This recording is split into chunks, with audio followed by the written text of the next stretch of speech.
بسم اللہ الرحمن الرحیم نحمدہ ونصلی علی رسولہ الکریم۔ میں ہوں مقصود احمد، اپنے یوٹیوب چینل دادرہ اسٹیٹ سے آپ سے مخاطب ہوں۔ امید ہے آپ سب دوست خیریت سے ہوں گے۔ تو میری گزشتہ جو ویڈیو تھی وہ ٹیکسز کے بارے میں تھی، تو بہت سارے لوگوں نے اس دن ہمارا ایک اجلاس ہوا تھا اس کے اندر چیمبر آف کامرس کے اندر، تو اس کی میں نے کچھ احوال بیان کیے تھے۔ تو بہت سارے لوگوں کا جو ہے مجھے فون آیا، رابطہ کیا کہ جی سنا ہے کہ جی گورنمنٹ جو ہے نا اس سے پیچھے ہٹ گئی ہے، وہ پیکج نہیں آ رہا اور ٹیکسز کم نہیں ہو رہے۔ تو اس کے لیے آج پھر میں نے ویڈیو بنانا ضروری سمجھا کہ بھی آپ کو اپڈیٹ کروں کہ کیا صورتحال ہے۔ اس کے لیے جو ہے نا ابھی ایک آپ چھوٹی سی 2 منٹ کی ویڈیو ہے، وہ ہمارے president federation of realtor Pakistan کے پریزیڈنٹ ہیں جناب سردار طاہر محمود صاحب، ان کی ویڈیو ہے۔ وہ پریزیڈنٹ اسلام آباد ریئل اسٹیٹ ایجنٹس بھی ہیں، تو ان کی یہ ویڈیو آپ دیکھیں گے تو آپ کو بہت سارے سوالات کے جوابات مل جائیں گے۔ جی السلام علیکم، سردار طاہر۔ میں آج اس وقت لاہور میں موجود ہوں۔ ہم کل ایک ٹوبا ٹیکسنگ میں ہماری ایک ریئل اسٹیٹ ایسوسیشن کی حلف برداری اور ریئل اسٹیٹ کا ایک بہت بڑا کنونشن تھا، اس میں ہم نے شرکت کی اور آج لاہور میں ہم موجود ہیں۔ خبر جو ہے وہ میری نظر سے گزری ہے، جو شہباز رانا صاحب کی ایک سٹوری ہے، اور جس کی وجہ سے شاید کو لوگ کنفیوز ہو رہے ہیں کہ اس سٹوری میں یہ آیا کہ پرائم منسٹر نے شاید ہمارا کچھ پیکج مسترد خدا نخواستہ کر دیا۔ یہ بات جو ہے وہ بالکل بھی درست نہیں ہے۔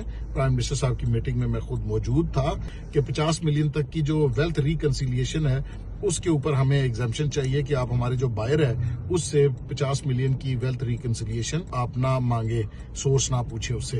تو لہٰذا اس کے اوپر ابھی مزید ڈسکشن بھی ہونی ہے، اور آئی ایم ایف کے ساتھ بھی حبیب صاحب کا بھی یہ خیال تھا کہ آئی ایم ایف کے ساتھ بیٹھ کے اس کو ڈسکس کریں گے۔ تو ویسے تو ہمیں اس کی ضرورت اس وقت تھی جب ایلیجیبل فائلر کا قانون پاس ہو چکا ہوتا۔ اب ایلیجیبل فائلر کا جو قانون ہے وہ مؤخر ہو چکا ہے آلریڈی، تو اس صورت میں جو نان فائلر ہے وہ ایگزسٹ کرتا ہے، اور جو اگر نان فائلر بھی ہوگا تو وہ اپنا نان فائلر کا ٹیکس پے کر کے پراپرٹی بائی کر سکتا ہے۔ تو لہٰذا یہ ایک سیکنڈری چیز تھی۔ پرائمری جو چیزیں ہیں وہ 236C بھی کم ہو رہا ہے، 236K بھی کم ہو رہا ہے، جس طرح ہم نے تجاویز پیش کی ہیں، جو ریکمنڈیشنز دی ہیں، اور جو کہ کنسنسس کے ساتھ ہیں، جس میں ہم تمام لوگ سٹیک ہولڈرز اور گورنمنٹ کے لوگ اس بات پر متفق ہیں کہ یہ ود ہولڈنگ ٹیکس ہے، کوئی فائنل لائبلٹی نہیں ہے، لہٰذا کوئی ٹیکس ختم نہیں ہو رہا، بلکہ ٹائم آف ٹرانزیکشن جو ٹیکس لیا جا رہا تھا اس کی شرح زیادہ تھی، اس شرح کو کم کیا جائے۔ تو گورنمنٹ اس بات کے اوپر متفق ہے۔ انشاءاللہ ہفتے 10 دن کے اندر یہ جو ہمارا مطالبہ ہے یہ پورا ہو جائے گا، اور انفارمیشن کا جو سورس ہے آپ کے لیے، وہ یہاں سے آپ انفارمیشن جو لیں گے تو وہ آپ کو فرسٹ ہینڈ انفارمیشن بھی ملے گی۔ ہماری مارکیٹ 2025 جو سٹارٹ ہو رہا ہے، یہ ایرا ہے ریئل اسٹیٹ کی ریوائیول کا، اکنامک ریوائیول کا، اور بجٹ میں بھی آپ دیکھیں گے یہ جو شارٹ ٹرم میئرز ہیں یہ ہفتے 10 دن میں ہو جائیں گے، جو میڈیم ٹرم اور لانگ ٹرم ہے وہ انشاءاللہ آپ بجٹ میں اور اس کے بعد دیکھیں گے۔ Thank you very much. آپ کے نمائندے موجود ہیں آپ کی جنگ لڑنے کے لیے، اور ہم نے کنونس کیا ہے، آپ کو فکر کی کوئی ضرورت نہیں۔ Thank you very much. پھر بھی ابھی کوئی چیز آپ کے ذہن میں ہو باقی تو ضرور سوال کیجئے گا، اور یہاں سے آپ کو پراپر صحیح انفارمیشن انشاءاللہ آپ تک آتی رہے گی۔